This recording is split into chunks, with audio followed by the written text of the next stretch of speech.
Welcome to the continuation of our lessons. We are going to take a look at responses. So responses comes from the characteristic of life, which is sensitivity or irritability. So that's what we're going to study here. So what is a response? A response is just an action or process that occurs in an organism due to the presence of a stimulus. The plural for stimulus is stimuli. Okay, so what is a stimulus?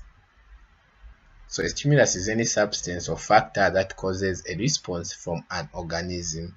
So any substance or factor that can make an organism to react, to respond, it's called a stimulus. Okay, so examples of responses in living organisms are tropic responses, which are also called tropisms, and taxic responses, which are also called taxisms. So let's take a look at the differences between tropisms and taxisms. So tropisms occur in plants, while taxisms occurs in invertebrates. What are invertebrates? Invertebrates are animals without a backbone, such as cockroaches, worms, and the likes. So invertebrates are animals without a backbone, and these invertebrates are the ones that exhibit taxic responses. The second difference is for tropism, they involve growing either towards or away from the stimulus. So they can grow towards a given condition or away from a given condition. Well, in taxisms, they can move either towards or away from the stimulus. So the main difference is since plants, as you know, they don't do movement, so plants, they can grow towards a stimuli or away from the stimuli as well. For invertebrates, they can move towards it or away from it. So for tropism, again, only a part of a plant responds, well, for taxism, the entire organism responds. Finally, tropic responses are slower because it has to grow, and growth takes time. So it's not something that happens right there and then. It takes time for tropism to occur. Well, taxism is faster.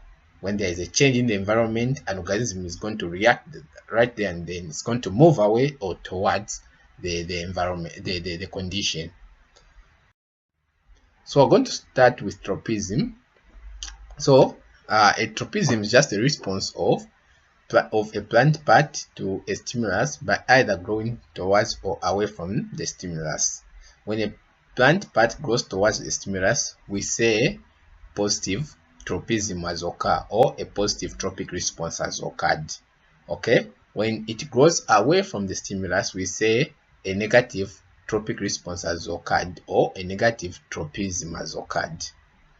So the name of a tropic response,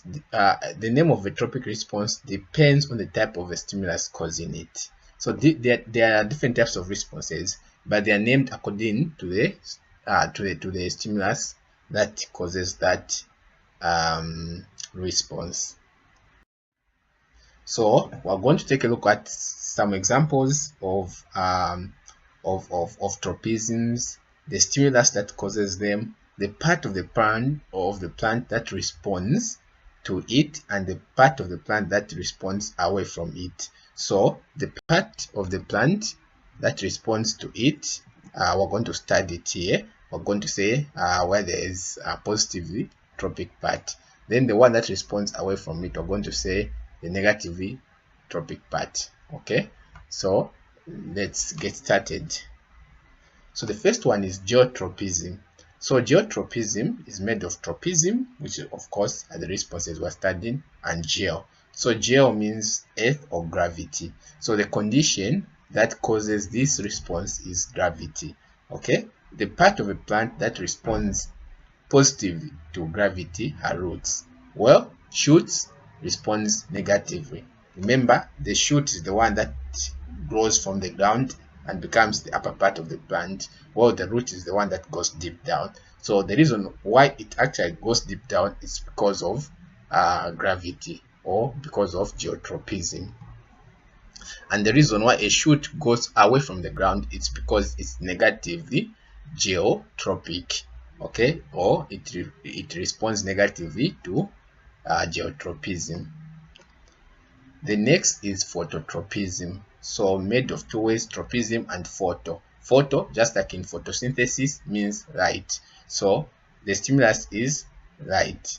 Okay, so the positive tropic part are the shoots and the negative tropic part are the roots. So this is opposite. Geotropism, it's roots which are positive, while in phototropism, it's shoots which are positive. Then in geotropism, it's shoots which are negative and it's roots which are positive, which are negative in phototropism. Basically, what this says is roots will grow away from light, while shoots will grow towards light. The next is hydrotropism, made of tropism and hydro. Hydro means water. Okay, so the part that responds positively to water are roots. Roots will follow water, so they are positively hydrotropic.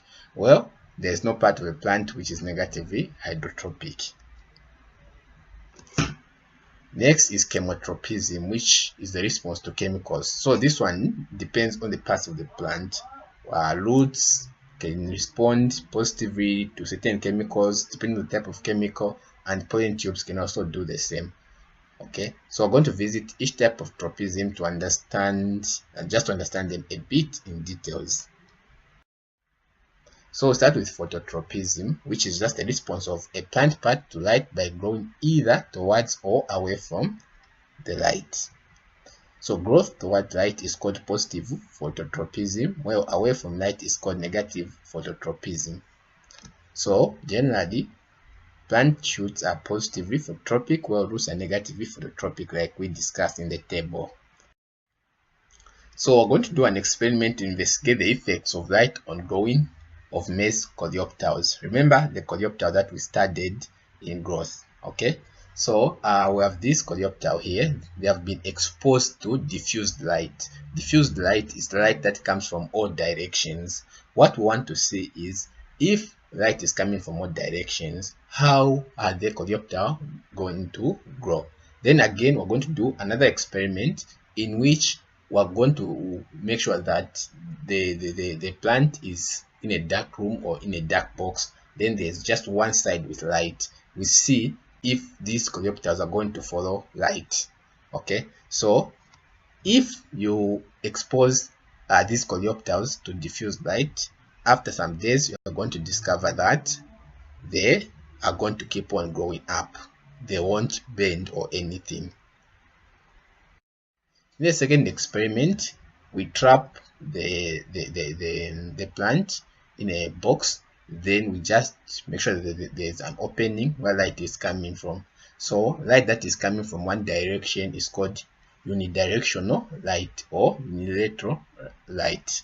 Okay, so after some days we're going to discover that the coleoptils will bend, growing towards light. Okay, you can do the same experiment in a room which maybe has one window and light is coming from that window. You're going to discover that your plant after some days will be growing towards the window, meaning that shoots follow light, or they are positive phototropic. So what are the importance of phototropism? First, positive phototropism in plant shoots ensures that the leaves are exposed to sunlight in order for photosynthesis to take place. Next, look at geotropism. So, as we discussed, it's just a response of the plant part to gravity by growing either towards or away from gravity. Response towards gravity is called positive geotropism, while away from gravity is called negative geotropism. So, like we discussed, plant roots are positively geotropic, while shoots are negatively geotropic. So we're going to do an experiment to investigate the effect of gravity on growth of roots and shoots. So we're going to arrange or to prepare this this apparatus with seeds. So these seeds should have the plumule and radicals that have developed. Okay, so we're talking about germinating seeds here, and we're going to put a moist cotton wool here. So while putting a moist cotton wool, remember conditions for germination. One of them is water. We don't want too much water, and we don't want a lack of water. We just need good amount of water. So this is the best way to supply that water so that germination can continue to be happening. If germination is happening, the plumule and radicals will keep on growing. Okay, what we want to see is where are they going to grow. Are they going to grow towards gravity, which is on the bottom, or away from gravity? So after 7 days, we're going to discover that they are going to develop in this way. Okay, the plumule, which will later become the shoots, are going to grow upwards, which is away from gravity, while the radicals, which later become roots, are going to grow towards gravity. So this proves that the roots or the radicals are positive geotropic, while the shoots or the plumule are negatively geotropic. So what are the significance of geotropism? So the significance of geotropism is that it makes it possible for the roots to grow towards water and nutrients in the ground. Okay, so because gravity is deep down the ground, so it pulls the roots towards it, and the roots are going to go deep. In the process, they are going to come in contact with water and nutrients. Next, we look at hydrotropism, which is just the response of a plant part to water by growing either towards or away from water. So if a plant part grows towards water, we say it is positively hydrotropic.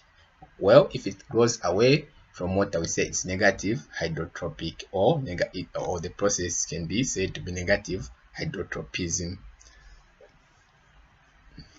So plant roots are generally positively hydrotropic, and there's no part of a plant which we can say that it is negatively hydrotropic. It seems like water is life.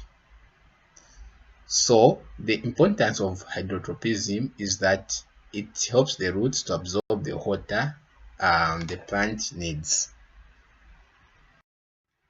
So we're going to do an experiment to investigate if plant roots are positively hydrotropic. So again, the same arrangement as before.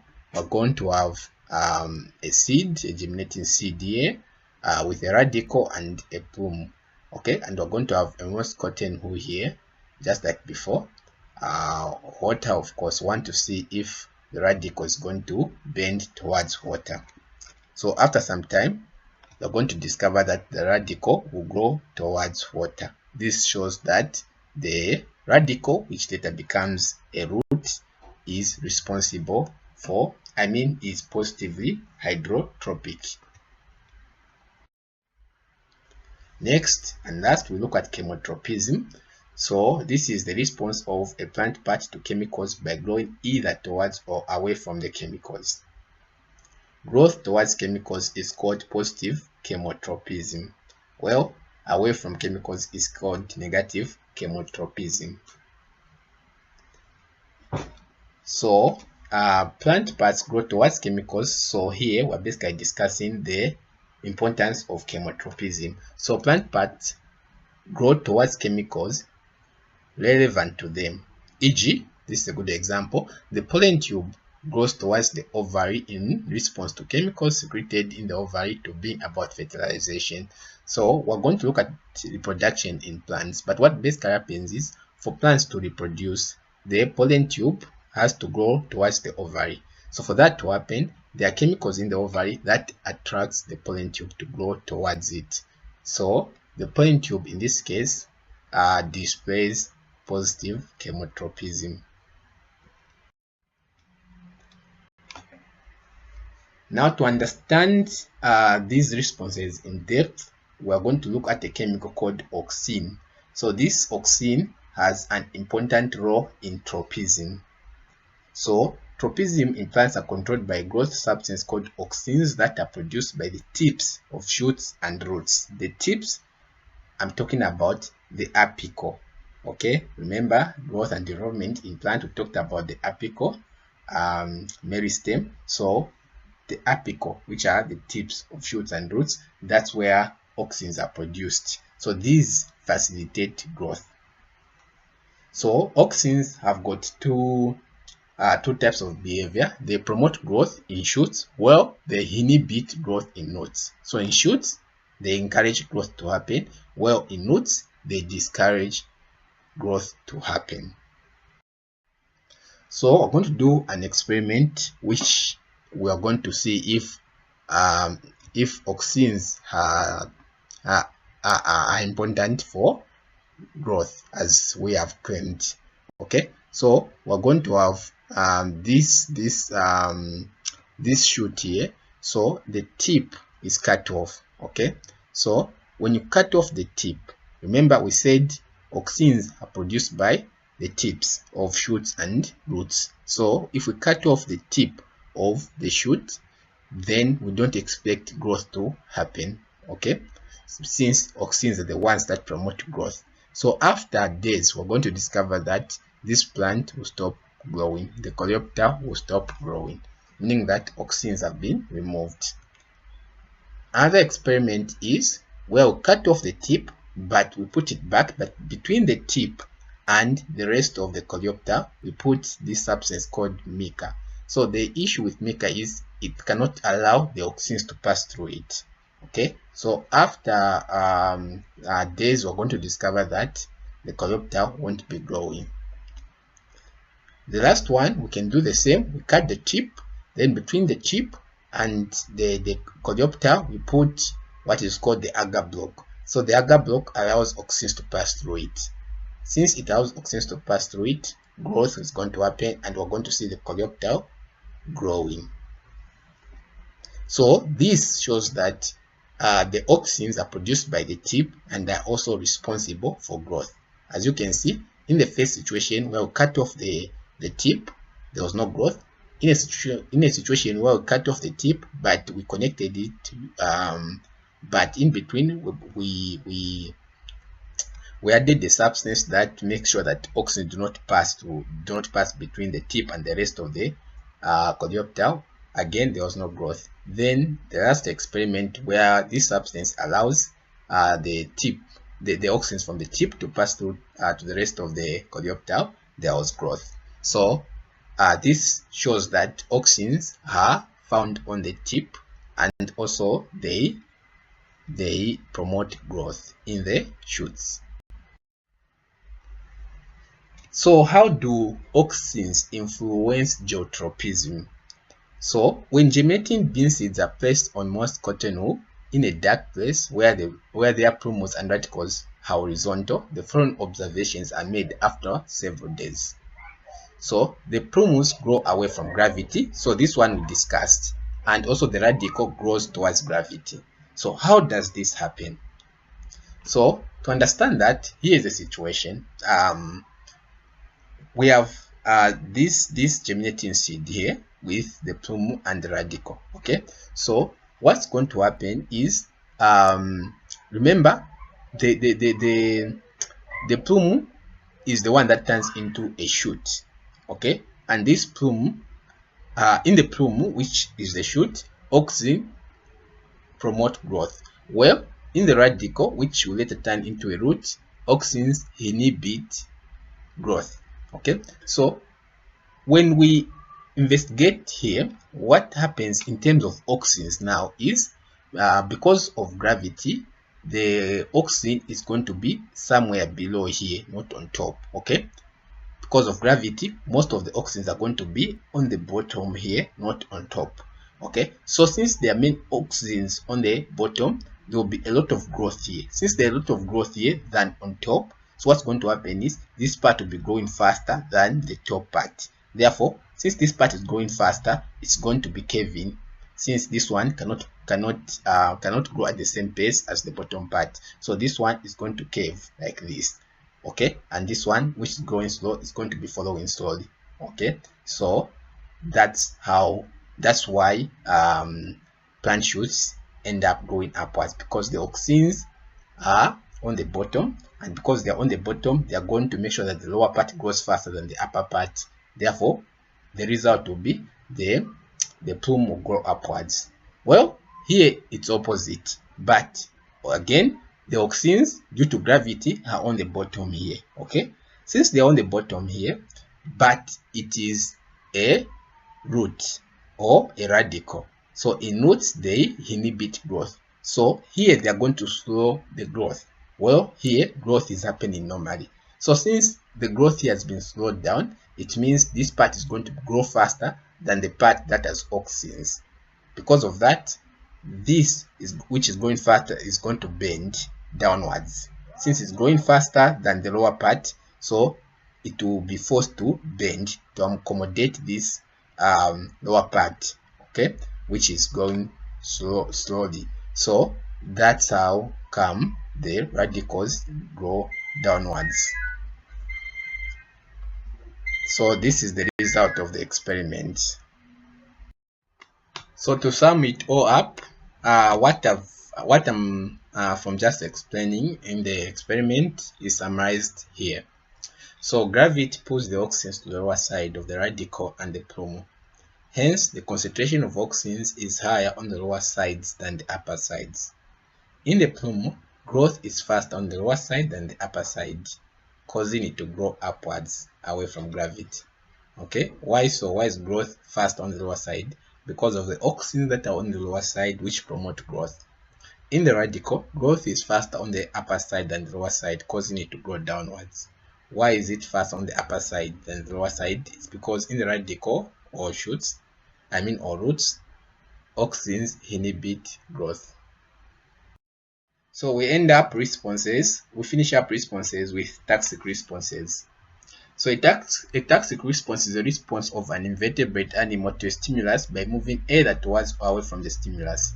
Moving towards it is called positive taxism, and away from the stimulus is called negative taxism. Just like tropisms, taxisms are named after the stimulus. Okay, so let's take a look at some examples of taxism. So the first one is the situation of a wood lice. So wood lice are positively hydrotaxic and negatively phototaxic. What's a wood lice? So this is a wood lice. So it is positively hydrotaxic, meaning that it follows water. It will go towards water. Wherever there is water, it's going to find water. And it's negative phototaxic. It keeps away from light. So another one is earthworms. Earthworms are positively hydrotaxic and positively geotaxic. So they are going to follow water and they are going to follow gravity. They will dig deep down just to make sure that they are following gravity. So that's what earthworms do. The last one is the famous one, a cockroach. So cockroaches are negatively phototaxic. They just don't like light. You know the reason why. They have to keep away from light because that's how they ensure that they are surviving. So cockroaches are negatively phototaxic. So this marks the end of responses. Hope you have enjoyed. Happy hunting.